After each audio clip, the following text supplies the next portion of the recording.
একের পর এক দেশ জয় করে বিশ্বজয়ী আলেকজান্ডার তখন ভারতের দোরগোড়ায়। তার সামনে তখন অজেয় হওয়ার হাতছানি। কিন্তু ঠিক বিপাশা নদীর তীরে এসে হঠাৎ থমকে গেল তার বিশ্বজয়ী সেনাবাহিনী। কেন?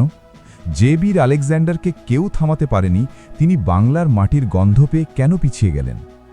আজ আমরা জানব ইতিহাসের সেই বিস্তৃত পরাশক্তি গঙ্গারিডাইদের গল্প, যারা আলেকজান্ডারের মনে কাঁপন ধরিয়ে দিয়েছিল। প্রাচীন গ্রিক লেখকেরা তাদের বইয়ে বারবার একটি জাতির নাম লিখেছেন, গঙ্গারিডাই। সহজ কথায় এর মানে হল যারা গঙ্গার হৃদয়ে বাস করে। আজ থেকে প্রায় 2300 বছর আগে আমাদের এই বাংলা ছিল এক শক্তিশালী সাম্রাজ্য।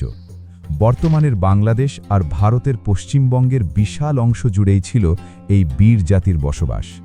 গ্রিক ঐতিহাসিকদের মতে এই জাতির রাজধানী ছিল গঙ্গে নামের এক সমৃদ্ধ শহর, যদিও সেই শহরের সঠিক অবস্থান আজও এক বড় রহস্য। আলেকজান্ডার যখন পাঞ্জাব জয় করে সামনে বাড়ার পরিকল্পনা করছিলেন, তখনই তার কানে আসে এক ভয়ানক খবর। তাকে জানানো হয় গঙ্গা নদীর ওপারে এক বিশাল শক্তি অপেক্ষা করছে, যাদের আছে 2 লক্ষ পদাতিক সৈন্য, 20,000 অশ্বারোহী আর 2,000 রথ। কিন্তু সবচেয়ে ভয়ঙ্কর ছিল তাদের 4,000 প্রশিক্ষণপ্রাপ্ত যুদ্ধ হাতি। মনে রাখবেন, সেই আমলে এক একটি হাতি ছিল বর্তমানের একটি শক্তিশালী ট্যাঙ্কের মতো। এই হাতির পালের কথা শুনেই আলেকজান্ডারের দুর্ধর্ষ গ্রিক সৈন্যরা বিদ্রোহ করে বসে। তারা স্রেফ মরতে চায়নি। বন্ধুরা, আমাদের এই সোনার বাংলার মাটি কত বীরত্বের ইতিহাস বুকে চেপে ধরে আছে তা আমরা অনেকেই জানি না। এই হারানো ইতিহাস সবার সামনে তুলে আনতেই আমাদের এই ক্ষুদ্র প্রচেষ্টা। আমাদের রক্তে মিশে থাকা এই গৌরবের গল্পগুলো যদি আপনার ভালো লাগে, তবে ভিডিওটি লাইক দিন এবং এই চ্যানেলটি সাবস্ক্রাইব করে আমাদের সাথে থাকুন। আপনার একটি সাবস্ক্রিপশন আমাদের শেকড়ের সন্ধানে আরও অনুপ্রেরণা দেয়। গঙ্গারিডাইরা শুধু যুদ্ধেই দক্ষ ছিল না, তারা ছিল সভ্যতায় সেরা। তারা সুতির সূক্ষ্ম কাপড় বুনতে জানত, যা পরবর্তীতে পৃথিবীখ্যাত মুসলিন নামে পরিচিতি পায়। পুরুষরা ধুতি পরতেন আর নারীরা পরতেন নানা কারুকার্য করা পোশাক। তারা অলংকার খুব পছন্দ করতেন। সোনা, তামা এবং মূল্যবান পাথরের মালা ও কানের দুল ছিল তাদের প্রতিদিনের সাজের অংশ। ঘরবাড়ি ছিল সুপরিকল্পিত, অনেকটা আজকের আধুনিক নগরীর মতো। মাটির নিচের পোড়ামাটির ফলকগুলোই বলে দেয় তারা শিল্পকলায় কতটা এগিয়ে ছিল।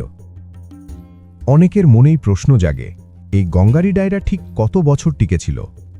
ইতিহাসের পাতা ঘাটলে দেখা যায় খ্রিস্টপূর্ব 4র্থ শতক, অর্থাৎ আলেকজান্ডারের সময় থেকে তাদের দাপট শুরু হয়। ঐতিহাসিকদের মতে প্রায় 400 থেকে 500 বছর তারা এই বাংলায় রাজত্ব করেছিল। মূলত মৌর্য সাম্রাজ্য আর গুপ্ত সাম্রাজ্যের মাঝখানের সময়টাতে তারা ছিল এক স্বাধীন ও শক্তিশালী পরাশক্তি। গ্রিকদের পরে রোমান লেখকরাও তাদের কথা সম্মানের সাথে লিখেছেন। গঙ্গারিডাইরা শুধু যুদ্ধেই নয়, টাকা পয়সার দিক থেকেও ছিল অনেক ধনী। তাদের মূল শক্তি ছিল গঙ্গে নামের এক সমুদ্র বন্দর। এখান থেকেই বাংলার বিখ্যাত মুসলিম কাপড়, মুক্তা আর গোলমরিচ যেত সুদূর রোম আর মিশরে।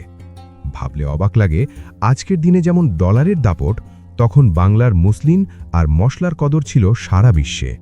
রোমান সম্রাটরাও বাংলার মুসলিম পাওয়ার জন্য পাগল ছিলেন। এই ব্যবসায়ী তাদের দিয়েছিল অঢেল সম্পদ, যা দিয়ে তারা বিশাল সেনাবাহিনী পরিচালনা করত।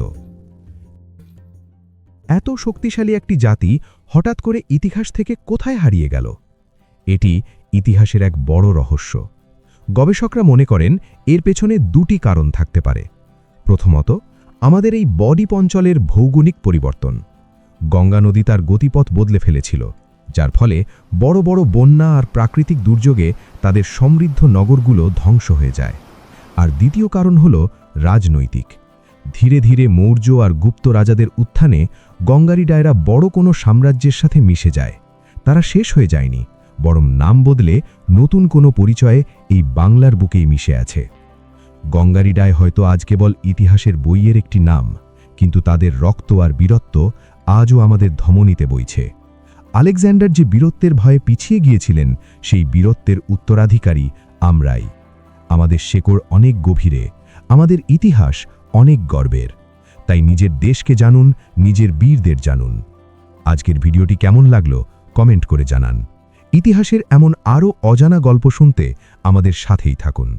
ধন্যবাদ।